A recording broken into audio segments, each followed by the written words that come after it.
আসসালামু আলাইকুম, আমি Farhad Reza.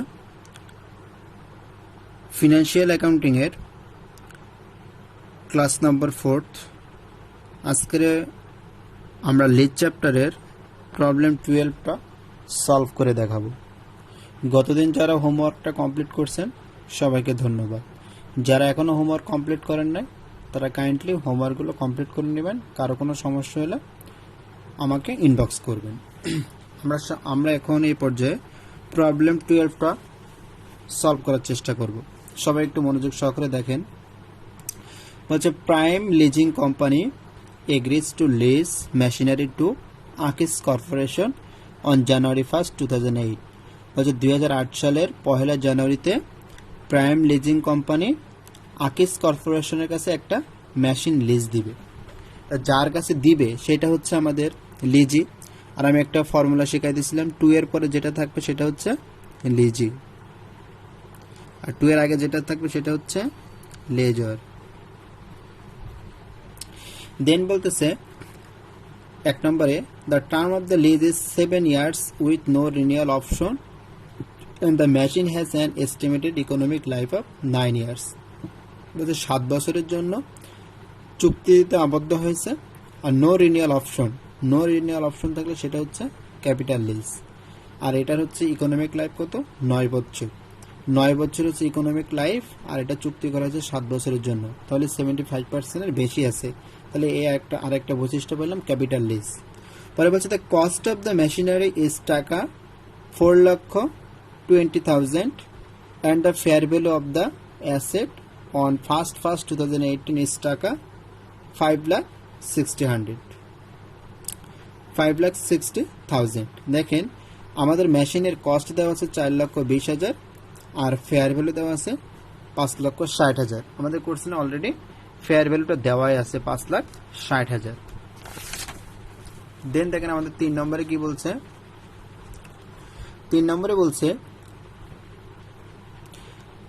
as the end of the lease term the asset reverts to the lessor। বলছে যখন এটার মেয়াদ শেষ হয়ে যাবে বা চুক্তি শেষ হয়ে যাবে তখন লেজারের নিকট এটা ফেরত দিতে হবে, অ্যাসেটটা ফেরত দিতে হবে। বলছে at the end of the lease term the asset is expected to have a granted residual value of টাকা 80,000। এই গ্রান্টেড রেসিডুয়াল ভ্যালুটার নিচে সুন্দর করে আমরা একটা ঘর চিহ্ন মার্ক করে রাখবো। গ্রান্টেড বলছে, তাহলে আমাদের গ্রান্টেড ফর্মুলায় সব কিছু ক্যালকুলেশন করতে হবে। পরে বলতেছে Akis depreciates all of its equipment on a straight line basis. বলছে ডেপ্রিসিয়েশন ক্যালকুলেশন করা হয় স্টেট লাইন মেথডে। 4 নম্বরে বলছে the lease agreement requires equal rental payments beginning on January 1, 2008। বলছে প্রত্যেক বছরের শুরুতে রেন্টাল পেমেন্ট করা হয়। প্রত্যেক বছরের শুরুতে, অর্থাৎ আমাদের বিগিনিং এর সূত্রতে ক্যালকুলেশন করতে হবে। 5 নম্বরে বলছে the collectibility of the lease payments is reasonably predictable and there is no important uncertainties surrounding the amount of the cost it to be incurred by the lessor. 5 নম্বর লাইনে আমাদের ওই ধরনের কোনো ইনফরমেশন নাই। 6 নম্বরে বলছে the prime desires A 10% rate of return on it's investment. বলছে প্রাইম ডিজায়ার্স মানে প্রাইম কোম্পানি 10% ইনভেস্টমেন্টের উপরে 10% ইন্টারেস্ট কাউন্ট করে। আকিস incremental ব্রোয়িং rate is 11% and the lasers implicit rate is unknown. আকিস কোম্পানি কাউন্ট করছিল 11%। তাহলে আমরা ম্যাথটা সলভ করার জন্য কোনটা ফলো করব? সবচেয়ে যে ইন্টারেস্ট রেটটা কম আছে ওই ইন্টারেস্ট রেটটা আমরা কাউন্ট করব। দেখেন এখানে আমাদের ডিজায়ার্স মানে প্রত্যাশিত রেট কত? 10%। তাহলে আমরা 10%-এ কাউন্ট করব। পরে দেখেন ইনস্ট্রাকশনে কি বলছে, discuss the nature of this lease for both the lease and the lessor. বলছে লিজি এবং লেজার এই দুজনের জন্য এটা কোন ধরনের লিজ, তার নেচারটা মানে বৈশিষ্ট্যটা ডিসকাস করতে বলছে। তাহলে আমরা কোন ধরনের লিজ তার বৈশিষ্ট্যগুলো ডিসকাস করে দিব। এটা অল্প সুন্দর করে লেখা আছে।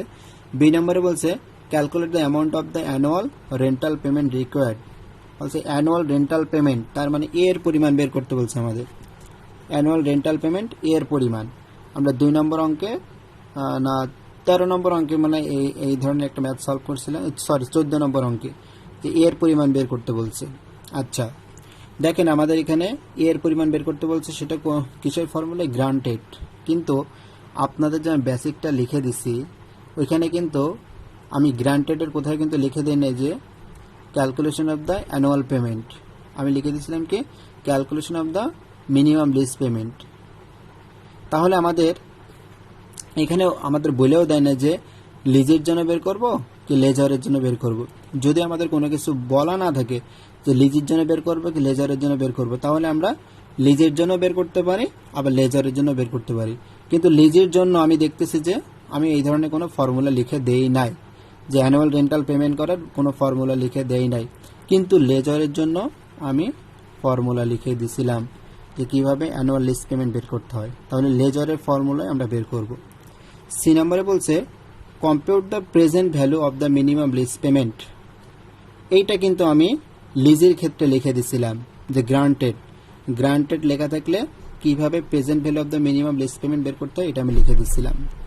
ডি নম্বরে বলছে prepare the journal entries Artis would be make in 2007 and 2008 related to the lease agreement. Artis কোম্পানির জন্য আমাদের জার্নাল এন্ট্রি দিতে বলছে। আর ই নম্বরে বলছে প্রাইম কোম্পানির জন্য জার্নাল এন্ট্রি। তাহলে আমাদের ডি আর ইতে হচ্ছে দুইটা কোম্পানির জন্য জার্নাল এন্ট্রি করতে হবে। তাহলে জার্নাল এন্ট্রি করার আগে আমাদের এ নম্বরে হচ্ছে যে বৈশিষ্ট্য আছে বৈশিষ্ট্যটা কমপ্লিট করতে হবে। বি নম্বরে হচ্ছে অ্যানুয়াল পেমেন্ট অর্থাৎ এর পরিমাণটা বের করতে হবে। সি নম্বরে হচ্ছে আমাদের মিনিমাম লিজ পেমেন্টটা বের করতে হবে। তাহলে এই পর্যায়ে আমরা সলভে সবাই ফেরত আসি। দেখেন সলভ দেখতে পাচ্ছেন আপনারা, প্রবলেম 12 এর সলভ। প্রথমে আমি কিছু দুইটা বৈশিষ্ট্য লিখে দিচ্ছি, এখানে নেচার লেখা আছে, নেচারটা আপনারা সবাই খাতায় লিখে নেবেন। নেচার তাহলে বি নম্বরে চলে আসেন। বি নম্বর রিকোয়ারমেন্টে আপনাদেরকে বের করতে বলছে হচ্ছে এর পরিমাণ। দেখেন আমি হচ্ছে লিজের জন্য দুইটা ফর্মুলা লিখে দিয়েছিলাম, একটা গ্রান্টেড আর একটা আনগ্রান্টেড, আর লেজারের জন্য একটা ফর্মুলা লিখে দিয়েছিলাম। আমরা এখন লেজারের ফর্মুলায় এর পরিমাণটা বের করব। দেখেন লেখা আছে fair value of the leased assets taka 5,60,000। Then লেখা আছে less PV of the residual value. আমাদের যে রেসিডুয়াল ভ্যালুটা ছিল স্যালভেজ ভ্যালুটা, ওই স্যালভেজ ভ্যালুকে আমাদের পিভিতে প্রেজেন্ট ভ্যালুতে কনভার্ট করতে হবে। তো এখানে লেখা আছে হচ্ছে 80,000। 80,000কে আমরা এই ফর্মুলায় হচ্ছে পিভিতে কনভার্টে করব। তাহলে পিভিতে কনভার্ট করলে আমাদের আসতে হচ্ছে 41,053 টাকা।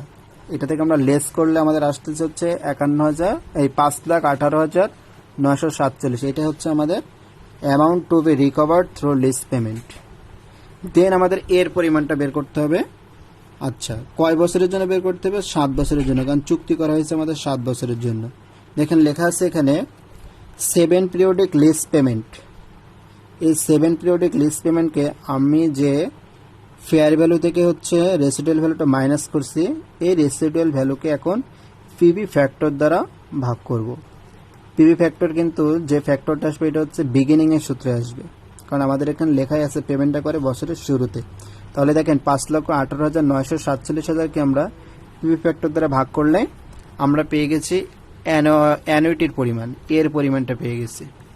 এর পরিমাণ হচ্ছে আমাদের 96,904.17। এটা হচ্ছে আমাদের বি নম্বর রিকোয়ারমেন্টের সলভ। এখন আসতেছে আমাদের সি নম্বর রিকোয়ারমেন্ট। সি নম্বর রিকোয়ারমেন্ট আমাদের বের করতে বলছে মিনিমাম লিজ পেমেন্ট। আর কোন ফর্মুলায়? গ্রান্টেডের ফর্মুলায়। গ্রান্টেড দেখেন সবাই, সি নম্বর রিকোয়ারমেন্টে calculation of the PV of the minimum lease payment. আমরা জানি হচ্ছে PV of the annual payment. আমাদের যে অ্যানুয়াল পেমেন্ট আমরা একটু আগে বি নম্বর রিকোয়ারমেন্টে ক্যালকুলেশন করছি, ওইটাকে পিভিতে কনভার্ট করতে হবে, কারণ আমাদের সূত্রে লেখাই ছিল যে PV of the annual payment. তাহলে ওই অ্যানুয়াল পেমেন্টকে পিভিতে কনভার্ট করতে হবে কিসের সূত্র দ্বারা? বিগিনিংয়ের সূত্র দ্বারা। আমরা যে টাইম ভ্যালু অফ মানিতে যে বিগিনিংয়ের সূত্র অ্যাপ্লাই করছিলাম ওই সূত্র দ্বারা আমরা পিভিতে কনভার্ট করব, মানে প্রেজেন্ট ভ্যালু বের করে নিব। আমাদের যে প্রেজেন্ট ভ্যালুটা আসবে ওটার সাথে আমরা গ্রান্টের রেসিডুয়াল ভ্যালুটা যোগ করে নিব। দেখেন আপনারা যখন অ্যানুইটির পরিমাণ বের করছিলেন তখন গ্রান্টেড রেসিডুয়াল ভ্যালুটা মাইনাস করছিলেন, কিন্তু মিনিমাম লিজ পেমেন্টটা বের করার সময় আপনাকে গ্রান্টেড রেসিডুয়াল ভ্যালুটা প্লাস করতে হবে। প্লাস করলে আপনাদের দেখেন PV of the minimum lease payment 5,60,000 টাকা, যেটা আমাদের কোশ্চেনে অলরেডি দেওয়াই ছিল। কোশ্চেনে দেওয়া থাকার সত্ত্বেও আমাদেরকে ক্যালকুলেশন করে দেখাইতে বলছে বিধায় 5,60,000 টাকা আমরা আবারও নতুনভাবে ক্যালকুলেশন করে বের করে দেখাইছি। আপনাদের ডি নম্বরে বলছে prepare the journal entries for আকিস কর্পোরেশন। আকিস কোম্পানির জন্য জার্নাল এন্ট্রি দিতে বলছে 2 বছরের। তাহলে যখন আপনারা আকিস কোম্পানি এর আগে দেখাইছে, আপনাদের আকিস কোম্পানিকে বলা হয়েছে এখানে লিজি কোম্পানি। লিজি কোম্পানির জন্য আপনাকে প্রথম বছরে 4টা জার্নাল দিতে হবে আর সেকেন্ড বছরে 3টা জার্নাল দিতে হবে। সবাই একটু জার্নাল এন্ট্রিগুলো ফলো করেন আকিস কোম্পানির জন্য। দেখেন প্রথমে আমরা 2008 সালের জানুয়ারির 1 তারিখে মেশিন লিজ নিব। তাহলে মেশিন লিজ নেওয়ার জার্নাল দিতে হবে। লিস্ট ইকুইপমেন্ট ডেবিট আর লিজ লাইবিলিটি ক্রেডিট 5,60,000 টাকা আমাদের ফেয়ার ভ্যালু কোশ্চেনে দেওয়াই আছে, অথবা আমরা ফেয়ার ভ্যালু ক্যালকুলেশন করে দেখাইছি 5,60,000। দেন আসতেছে বছরের শুরুতে আমাদেরকে একটা পেমেন্ট করতে হবে, তাহলে পেমেন্টের একটা জার্নাল দিব। পেমেন্টের জার্নাল দেওয়ার সময় আমাদের দায়বদ্ধ মানে লাইবিলিটির পরিমাণটা হ্রাস পাবে, তাহলে লাইবিলিটির পরিমাণ হ্রাস পাইলে সেটা ডেবিট হয়, lease liability debit, cash credit. Then আসতেছে বছরের শেষে আমরা একটা ইন্টারেস্ট ধার্য করব, তাহলে ইন্টারেস্টটা নর্মাল জার্নাল দিতে হবে, ইন্টারেস্ট এক্সপেন্স ডেবিট আর ইন্টারেস্ট পেবল ক্রেডিট। বছরের শেষে যখন আমরা ইন্টারেস্ট ধার্য করব, তাহলে বছরের শুরুতে যে পেমেন্টটা করছিলাম সেই পেমেন্টটা কিন্তু আমাদেরকে মাইনাস করে দেখাইতে হবে। ইন্টারেস্ট রেট আমাদের দেওয়া আছে 10%। দেন আসতেছে আমাদের বছরের শেষে একটা ডেপ্রিসিয়েশন ধার্য করতে হবে, তাহলে আপনারা ডেপ্রিসিয়েশন ধার্য করেন। দেখেন যখন আনগ্রান্টেড দেওয়া ছিল তখন কিন্তু আমরা স্যালভেজ ভ্যালু মাইনাস করি নাই ফেয়ার ভ্যালু থেকে, কিন্তু এইখানে আমাদের রেসিডুয়াল ভ্যালুটা হচ্ছে গ্রান্টেড দেওয়া আছে, এই জন্য ডেপ্রিসিয়েশন ক্যালকুলেশন করার সময় অবশ্যই আমাদের এই রেসিডুয়াল ভ্যালুটা মাইনাস করে ইউজফুল লাইফ দ্বারা ভাগ করতে হবে। এই হচ্ছে আমাদের প্রথম বছরের 4টা জার্নাল এন্ট্রি। দেন আসতেছে আমাদের সেকেন্ড ইয়ারের জন্য অনলি 3টা জার্নাল এন্ট্রি দিলেই হবে। সেকেন্ড ইয়ারের জন্য আমরা শুধুমাত্র লিস্ট যে নিছিলাম এই জার্নাল এন্ট্রিটা দেওয়ার কোনো দরকার নেই, আমরা শুধুমাত্র পেমেন্ট থেকে শুরু করব। দেখেন সেকেন্ড বছরে আমরা পেমেন্ট করতেছি 2009 সালের 1 জানুয়ারি একটা পেমেন্ট করতেছি, তাহলে পেমেন্ট করলে আমাদের দায়বদ্ধতা আবার হ্রাস পাবে, লিজ লাইবিলিটি ডেবিট। আর এই পেমেন্টের সাথে আমরা 2008 সালে যে ইন্টারেস্টটা ধার্য করছিলাম 46,309 টাকা, এইটা আমরা পেমেন্ট করে দিব 2009 সালে। তাহলে lease liability debit, interest payable debit আর ক্যাশ ক্রেডিট। ক্যাশ আমাদেরকে দেখাইতে হবে 96,000 টাকা। তাহলে আমাদের পেমেন্টের জার্নাল শেষ। এখন সেকেন্ড বছরে আবারও ইন্টারেস্ট ধার্য করতে হবে। ফার্স্ট বছরে যেভাবে ইন্টারেস্ট ধার্য করছিলাম সেকেন্ড বছরে আমাদেরকে ইন্টারেস্ট ধার্য করতে হবে। দেখেন ইন্টারেস্ট ধার্য করতেছে, লেখা আছে normal journal interest expense debit, interest payable credit. টাকার অ্যামাউন্টটা কীভাবে বের করব? দেখেন আমাদের ফেয়ার ভ্যালু ছিল 5,60,000, ওইখান থেকে আপনারা 2008 সালে একটা পেমেন্ট করছেন 96,904 টাকা, আর সেকেন্ড বছরে আর একটা পেমেন্ট করছেন 50,594 টাকা। অর্থাৎ সেকেন্ড বছরের ইন্টারেস্টটা বের করার সময় আপনাকে অবশ্যই ফার্স্ট বছরের পেমেন্ট আর সেকেন্ড বছরের পেমেন্ট এই দুইটা পেমেন্ট মাইনাস করার পরেই সেকেন্ড বছরের লাস্টে এসে ডিসেম্বরের 31 তারিখে এসে আপনাকে ইন্টারেস্টটা ধার্য করতে হবে। দেন ফার্স্ট বছরের মতনই সেকেন্ড বছরে আরেকটা ডেপ্রিসিয়েশনের জার্নাল দিতে হবে। এই হচ্ছে আমাদের সেকেন্ড বছরের 3টা জার্নাল। দেন আপনাদের রিকোয়ারমেন্ট আসতেছে ই নাম্বার রিকোয়ারমেন্টে দেখুন কি বলছে, prepare the journal entries Prime would make in 2007 and 2008। 2007 সাল এবং 8 সালের জন্য প্রাইম কোম্পানির, তার মানে লেজারের জন্য জার্নাল এন্ট্রি দিতে বলছে। প্রথমে 2008 সালের জানুয়ারি 1 তারিখে লিখছে একটা কস্টের জার্নাল হচ্ছে cost of goods sold debit আর ইনভেন্টরি ক্রেডিট। দেখেন আমাদের কস্ট হয়েছিল 4,20,000, কিন্তু এখান থেকে 41,053 টাকা মাইনাস করছি। তার কারণ হচ্ছে আমাদের এই যে মেশিনটা আছে, মেশিনের একটা স্যালভেজ ভ্যালু আছে 80,000 টাকা। এই স্যালভেজ ভ্যালুর 80,000-এর প্রেজেন্ট ভ্যালু হচ্ছে 41,053 টাকা। তাহলে আমরা যদি কোনো কিছু বিক্রয় করি তাহলে সেই স্যালভেজ ভ্যালুটা মাইনাস করে ওটার কাউন্ট করব। তাহলে দেখেন কস্ট অফ গুডস সোল্ড 3,78,947 টাকা, ইনভেন্টরিও সেম। আচ্ছা, এটা হচ্ছে আমাদের এক্সট্রা একটা জার্নাল ছিল নিউ। এখন হচ্ছে আমরা লেজার যে পেমেন্ট পাবে, লেজার যে তার মেশিনে একটা লিজ দিছে, এই লিজ দেওয়ার একটা জার্নাল দিব। আমরা সবাই হচ্ছে জার্নালগুলো সবাই জানি, তারপর একটু দেখে নিই। দেখেন lease payment receivable debit sales revenue credit, earned interest revenue credit. আমরা লিজ পেমেন্ট পাচ্ছি 96,904 টাকা, কয় বছরের জন্য? 7 বছরের জন্য, তাহলে 7 দ্বারা গুণ করতে হবে। আর সেলস রেভিনিউ, আমরা সেলসে সবসময় দেখাই হচ্ছে ফেয়ার ভ্যালু, তো ফেয়ার ভ্যালু কত আমাদের? 5,60,000, কিন্তু আমাদের এখানে রেসিডুয়াল ভ্যালু আছে গ্রান্টেড, এই জন্য এই সেলসটা কাউন্ট করতে হবে, সেলস রেভিনিউটা কাউন্ট করতে হবে ওই গ্রান্টেড রেসিডুয়াল ভ্যালুটা মাইনাস করার পরে। তাহলে 5,60,000 টাকা থেকে 41,053 টাকা মাইনাস করলে আমাদের যা টাকা থাকে ওটা হচ্ছে সেলস রেভিনিউ, অথবা আরেকটা নাম হতে পারে মেশিনারি সেলস। দুইটা ডিফারেন্স করলে যা হবে ওটা হচ্ছে আমাদের আনগ্রান্টেড ইন্টারেস্ট রেভিনিউ। তারপরে দেখেন, আমরা লিজ দেওয়ার পরে আমরা কি করব? বছরের শুরুতে একটা পেমেন্ট পাবো, তাহলে পেমেন্টে জার্নাল দিব। পেমেন্ট পাইলে হয় ক্যাশ ডেবিট, আর আমাদের রিসিভেবলের পরিমাণ, দেনাদারের পরিমাণটা কিছুটা হ্রাস পাবে, তাহলে দেনাদারের পরিমাণ হ্রাস পেলে সেটা হয়ে যাবে ক্রেডিট।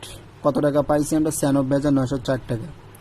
দেন বছরের শেষে আমরা একটা ইন্টারেস্ট পাবো, যে মালিক সে একটা ইন্টারেস্ট পাবে, তাহলে ইন্টারেস্ট পাইলে জার্নাল কী হবে? আর্নড ইন্টারেস্ট রেভিনিউ ডেবিট আর ইন্টারেস্ট রেভিনিউ ক্রেডিট। লিজে যে টাকাটা, অর্থাৎ যে লিজ দিয়েছিল, যে প্রথম বছরে যা সুদ দেবে, যে মালিক আছে সে ওই সুদটাই পাবে। তাহলে সুদ দিয়েছিল হচ্ছে 46,309 টাকা, আর এই 46,309 টাকা লেজার গ্রহণ করবে। এই হচ্ছে আমাদের ফার্স্ট বছরের 3টা জার্নাল। দেন আসতেছে আমাদের সেকেন্ড বছর। সেকেন্ড বছরে অনলি আমরা 2টা জার্নাল করলেই হবে। দেখেন, সেকেন্ড বছরে আমাদের পেমেন্ট পাবো, এই জার্নালটা দিব, আর ইন্টারেস্টের জার্নালটা দিব। দেখেন, পেমেন্ট পাওয়ার জার্নাল হচ্ছে ক্যাশ ডেবিট। ফার্স্ট বছরে যা পেমেন্ট পাইছেন সেকেন্ড বছরে সেম একই টাকা পেমেন্ট পাবেন, তাহলে ক্যাশ ডেবিট আর লিজ পেমেন্ট রিসিভেবল ক্রেডিট। এই হচ্ছে আমাদের ফার্স্ট জার্নাল। আর সেকেন্ড বছরের সেকেন্ড জার্নাল হচ্ছে ইন্টারেস্টের একটা জার্নাল দিতে হবে, এখানে উল্লেখ নাই। জার্নালটা হচ্ছে আর্নড ইন্টারেস্ট রেভিনিউ ডেবিট আর ইন্টারেস্ট রেভিনিউ ক্রেডিট। টাকার অ্যামাউন্ট কোনটা হবে? সেকেন্ড বছরে লিজে আপনাকে যে টাকা, যে আপনাকে দেওয়ার জন্য যে ইন্টারেস্টটা ধার্য করছিল, ওটাই হচ্ছে আপনার সেকেন্ড বছরের ইন্টারেস্টের অ্যামাউন্ট। ওই টাকাটাই আপনি আপনার ইনকাম হিসেবে বা সুদ হিসেবে কাউন্ট করবেন। এই হচ্ছে আমাদের প্রবলেম 12-এর সলভ। দেন আপনাদের একটা হোমওয়ার্ক থাকবে হচ্ছে প্রবলেম 4। প্রবলেম 4 হচ্ছে প্রবলেম 1-এর মতন সিমিলার, কোনো পার্থক্য নাই। যারা 1 বাসায় কমপ্লিট করছেন তারা প্রবলেম 4টা কমপ্লিট করে নেবেন। কমপ্লিট করে সবাই আমাকে ইনবক্স করবেন।